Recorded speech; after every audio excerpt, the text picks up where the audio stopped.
سردار صاحب، آج high court میں بھی توشہ کیس کی سماعت تھی، درخواست ضمانت تھی۔ اسلام آباد کی جو ہائی کورٹ تھی اور راولپنڈی کی اڈیالہ جیل میں جو ہے بریت کی درخواست پہ فیصلہ سنایا جانا تھا، لیکن دونوں طرف سے جو ہے وہ ڈیلے ٹیکٹکس یوز کی جا رہی ہیں۔ کیا وجہ ہے؟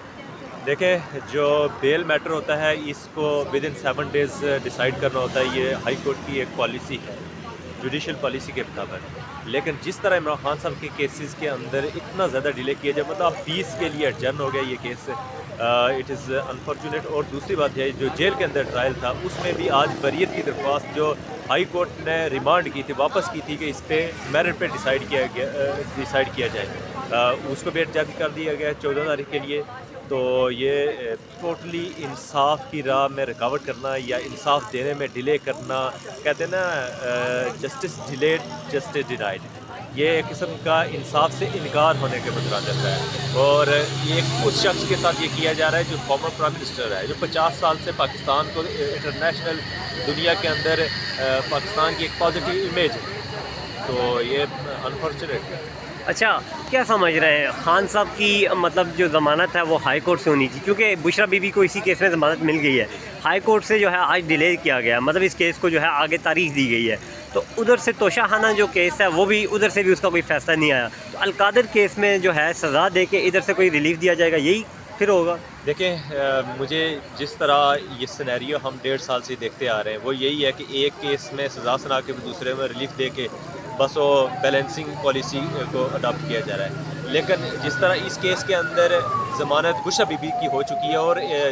جوڈیشری کا اور یہ لاء کے اندر ایک پرنسپل ہے، رول آف کنسسٹنسی، مطلب اگر ایک ملزم کی ضمانت ہو جاتی ہے تو دوسرے کا حق بن جاتا ہے کہ اس کو بھی ضمانت دی جائے، ہر صورت میں دی جائے۔ اور یہاں پہ عمران خان صاحب کی ضمانت ہر صورت میں ہونی چاہیے، اور جوڈیشل رول آف کنسسٹنسی کے تحت ہونی چاہیے۔ اور ویسے بھی یہ ضمانت بنتی ہے کیونکہ آپ نے جو توشہ خانہ ہے 4 کیسز بنا چکے ہیں، 2 میں آپ سزا سنا چکے ہیں، آپ بار بار کتنے کیسز بنائیں گے ایک ہی فیکٹس کی بیس پہ؟ اور اس کی نہ آئین اجازت دیتا ہے، آئین کا آرٹیکل 13 نہ اجازت دیتا ہے، نہ لاء کو اجازت دیتا ہے، سیکشن 403 CRPC، اور اسی طرح جو پرنسپل آف ڈبل جیوپارڈی ہے، ایک انٹرنیشنل پرنسپل، پوری دنیا کے نظام انصاف میں وہ نافذ العمل ہے، ریکگنائز پرنسپل ہے، اس کے مطابق بھی کسی ایک یا سول فیکٹس کی بنیاد پہ 2 مقدمے نہیں بنا سکتے، 2 سے زیادہ، یہاں پہ تو 4 مقدمے بنے گئے، 2 سے زیادہ مقدموں میں سزائیں ہو چکی ہیں۔ بار بار اس کو یا خان صاحب کو مین مقصد یہی ہے کہ وہ ان کو اپنی باتیں منوانا چاہتے ہیں کہ وہ ٹوٹ جائیں، وہ کچھ ڈیل کر لیں، لیکن وہ بندہ کبھی نہیں ڈیل کرے گا، کیونکہ خان صاحب کے لیے اس قوم نے، اس قوم کی ماؤں نے، اس قوم کے بچوں نے، اس قوم کے نوجوانوں نے، اس قوم کے بزرگوں نے بہت بڑی قربانیاں دی ہیں۔ آپ نے دیکھا ہوگا جلسے کے اندر ایک بچے نے کتنی بڑی قربانی دی ہے، تقریباً وہ 13 ماہ سے زائد جیل کے اندر کاٹ کے، اور وہ جب واپس آیا تو اس کی ماں اس صدمے سے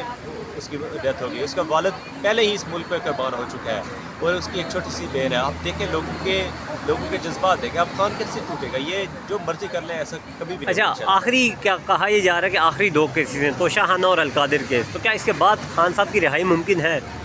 دیکھیں، جس طرح کچھ اور کیسز میں انویسٹیگیشن کی جا رہی ہے، جس طرح دیکھیں ہوگا، جس طرح پروٹیسٹ ہوا تھا اور ایک پولیس کا یہاں پہ